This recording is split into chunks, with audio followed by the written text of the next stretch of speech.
लड़कियां झाड़ू लगाती हैं, क्योंकि उनका पता लगता है जाने के बाद में ही।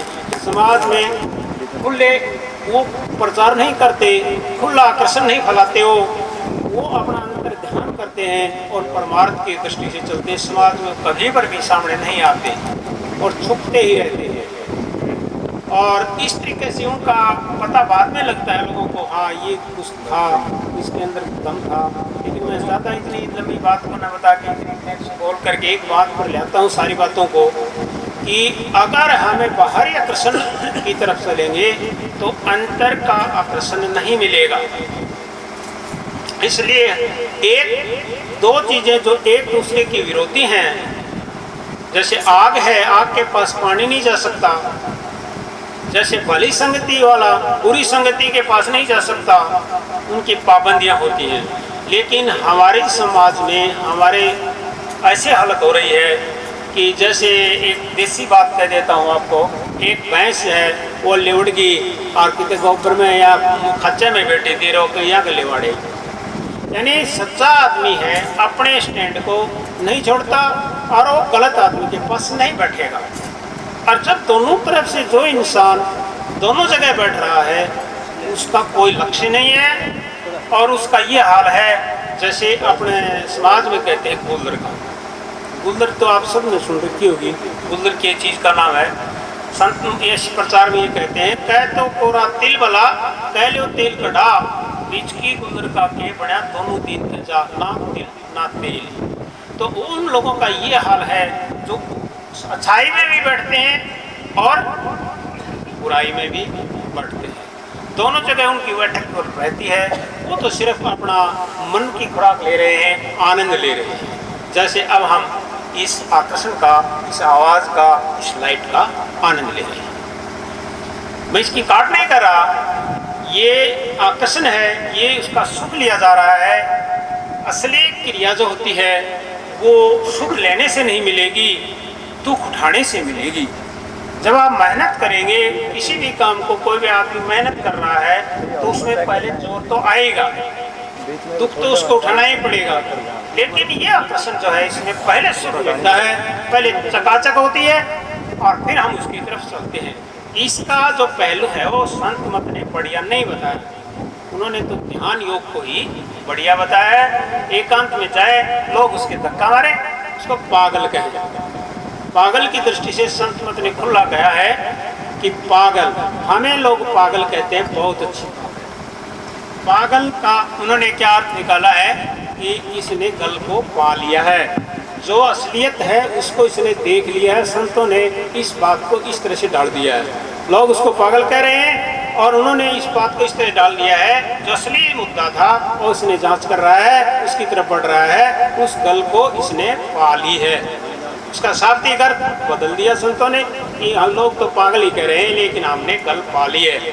जैसे एक उदाहरण के रूप में एक छोटी सी बात जो आप समय मुझे दे रहे हैं उसके हिसाब से, कि जब लंका का पुल बनाया जा रहा था तो सब जो बांदर थे जिन्होंने विद्या जानी हुई थी वो पत्थर लगा रहे थे और पुल बनता जा रहा था। जो पुल हमारा भारत के लंका के बीच में बना हुआ भी है और इतिहास हमारे बीच में सत्य है, साक्षी भी है।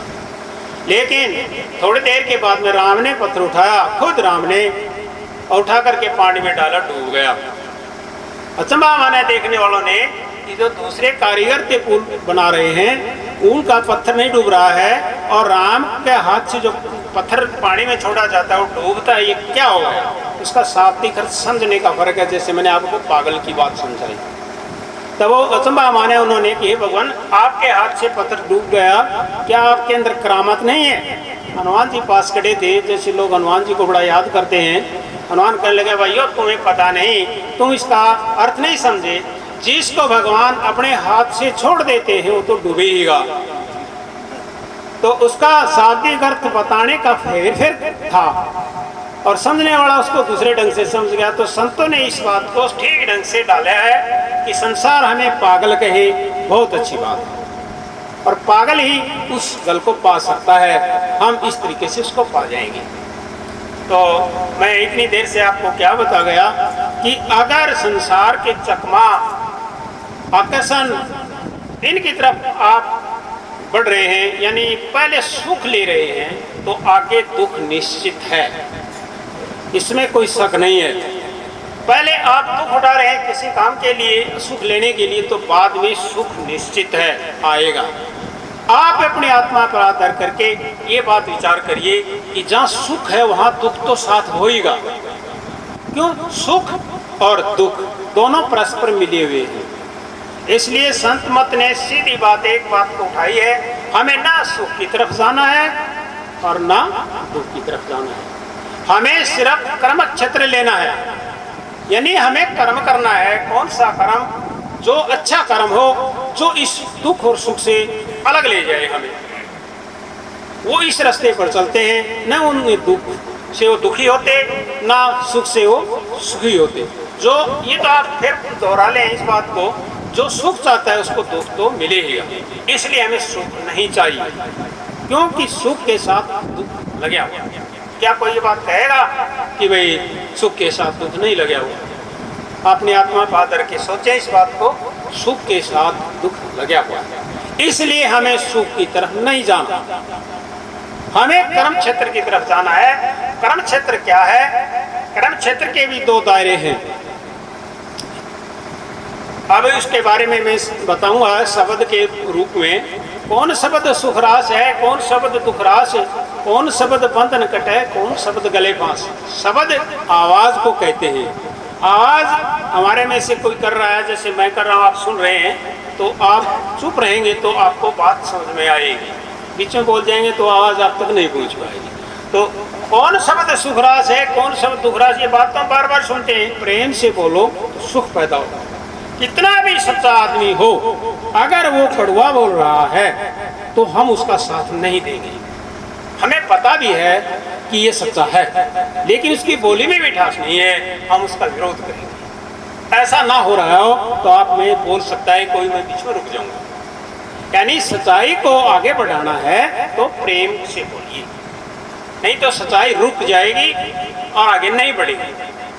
सच्चा आदमी तड़फता रहेगा, ललकारता रहेगा, क्रोधित दिखाई देगा और वो बेचारा ठोकरें खाता फिरेगा। इसलिए सबसे पहले शब्द में क्या गया है? प्रेम से बोलिए। कौन शब्द सुखरास है, कौन शब्द दुखरास? कड़वा बोलोगे उससे दुख पैदा होगा, तो कड़वा नहीं बोलना है। इस सच्चाई और झूठ दोनों से ऊपर निकल जाते हैं ये शब्द। प्रेम से बोलना और कड़वा बोलना। कौन शब्द बंधन कटे, कौन शब्द गले फांस? चार आवाज बताइए। एक शब्द वो है जिससे बंधन कटता है, और एक शब्द वो है जिससे गले की फांसी होती है। वो बंधन डालता है, बंधन का मतलब बांधता है। तो जो हम मुंह से जो शब्द कह रहे हैं, ये इसमें हम फंसते जा रहे हैं। ये बेखरी वाणी है और बाहर की तरफ हमारा ध्यान और संसार में हो रहा है। एक आवाज हमारे अंदर से आती है जिसको कोई मान नहीं रहा, और तो हम कहते हैं तो पहले सोच के कहते हैं कि भाई ये न्यू कहेगा, इसने ये आवाज कड़क सुन रखी है। अंदर से भी हमारे आवाज आ रही है। इसका उदाहरण है के रूप में बताऊंगा। मंदिर में घंटा बजता है, मंदिर में घंटा बजता है, और हम जाके उसको बजाते हैं और वहाँ धूप मारते हैं, दीवा बत्ती लगाते हैं, मंदिर में घंटे की आवाज करते हैं हम। तो ये उदाहरण था हमारे शरीर के मंदिर का। जो ये मंदिर हमने बनाया, ईंटों से बनाया, और उस देवता को, उस परमात्मा को वहाँ हनुमान जी आदि को स्थापित किया, ऐसा ही हमारा शरीर का मंदिर है। तो संतों ने इसकी तरफ इशारा दिया है कि जिस मंदिर में आप घंटा बजा रहे हैं, आपके शरीर के मंदिर में भी घंटा बज रहा है। वो बजाया नहीं जाता, वो बज ही रहा है। और यहाँ आप इन मंदिरों में आपको घंटा बजाना पड़ता है, सिर्फ उसको सुनना है। उसको सुनने के लिए, आप उस घंटे की ध्वनि को सुनने के लिए आपको एकांत में ध्यान करना होगा। जो मैंने बात शुरू करी थी वही बात पर फिर वही ये बात आ जाती है कि जितना भी आप संसार में घूमे फिरेंगे, बाहर के आकर्षणों में फंसे रहेंगे, ध्यान में एकांत में नहीं बैठेंगे, तो वो घंटा मंदिर में ही बाजेगा और फिर जाके सत्संग में बाजेगा, बाहर ही बाजता रहेगा। तो घंटा बजाना है तो अपने शरीर को रोक के एकांत में ध्यान करिए। क्यों? आप सभी कहते हैं, किसी से भी पूछियो, कोई एकादा है तो वो आड़ू हो तो न्यू कह भाई मैं तो काटना, काटने काटना कहूँगा तो वो तो बस में आवे को नहीं। बाकी जो है हर कोई ये कहेगा कि हमारा मालिक हमारे अंदर है। परमात्मा इंसान के अंदर होता है और कहाँ है?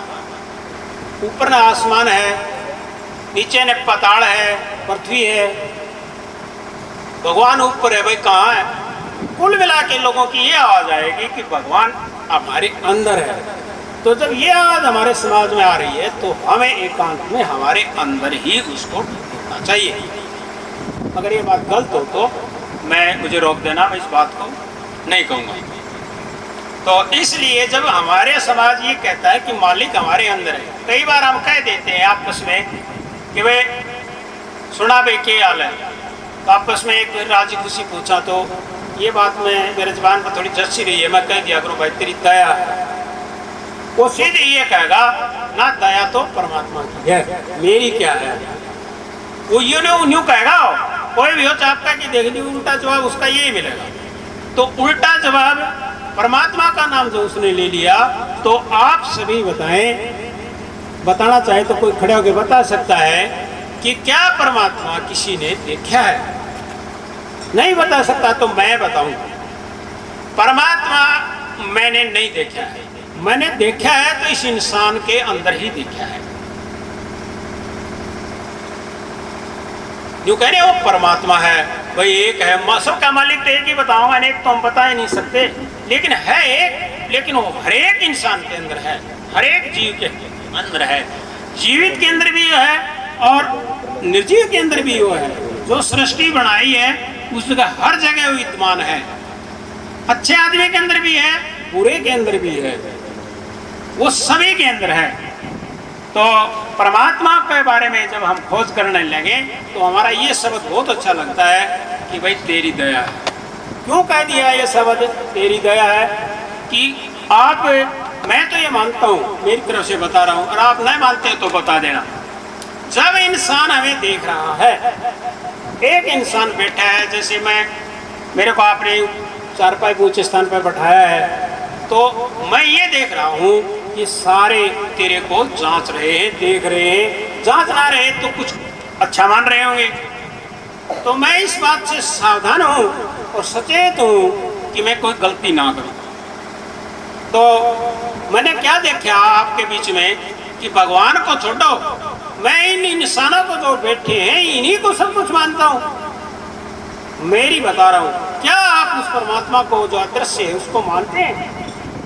नहीं, ये सिर्फ एक आस्था दिखाते हैं कि भगवान तो होएगा जिसने सृष्टि को रचा है, लेकिन जो हमारा सामने अचिर है उसको नहीं माने।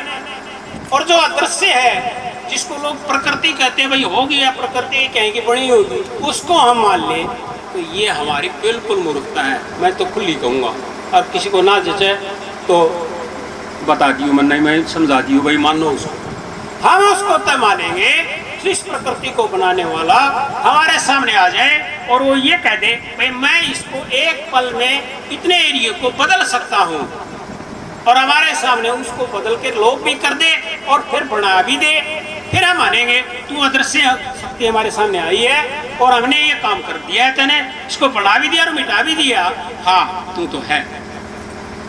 अब तक हम नहीं मानेंगे, एक आस्था जरूर बनाएंगे हम, और इसीलिए हम इकट्ठे हो रहे हैं कि एक अदृश्य शक्ति जो संसार में है वो कहीं छुपी हुई है, हम उसको याद करें। भगवान का नाम के बहाने, गुरु के बहाने, सत्संग के बहाने, लेकिन वो छुपी हुई मानी जाएगी। सच्चाई है ये।